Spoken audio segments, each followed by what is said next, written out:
I would like to tell you of two women that each sold a business to Berkshire Hathaway, to me actually, for many, many, many millions of dollars. Both of them started with $2,500. By a coincidence, it was the exact same amount. It was everything they had in the world. And one of them was a woman who landed in Seattle in 1917, couldn't speak a word of English, had a tag around her neck. The tag said Fort Dodge, Iowa. The Red Cross got her to Fort Dodge, where she was reunited with her husband who had come to the country a couple of years earlier. And she lived in Fort Dodge for 2 years. And as she put it, she felt like a dummy. She couldn't pick up the language. She couldn't learn a word. And so she and her husband decided to move to Omaha. So they came to Omaha in 1919.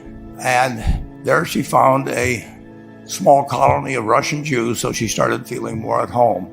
And then as her oldest daughter went to school, she would come home, this daughter, Frances, and she would teach her mother the words she'd learned in school that day.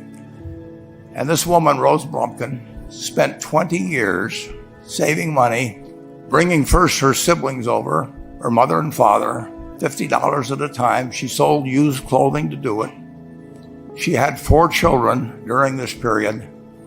And by 1937, after 20 years, she'd saved $2,500.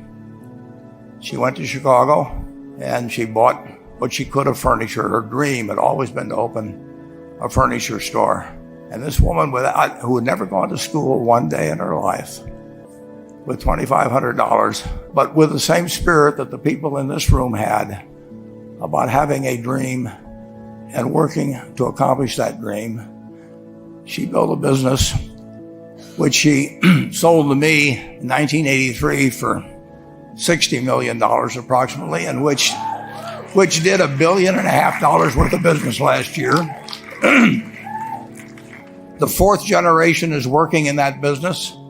This woman, Rose Blumpkin, she worked for me until she was 103. And then she retired and she died the next year, which is a lesson to all of Berkshire's managers that premature retirement, you can't tell what's going to happen. But Mrs. B, with her $2,500, one further fact about her, she could not read or write. And she went into a furniture business, and she didn't bring anything unique in furniture, but she brought a determination to succeed. She knew she could outwork anyone else. She knew she cared about her customers. She worked at very low gross margins, but she built this incredible business. And I saw one other woman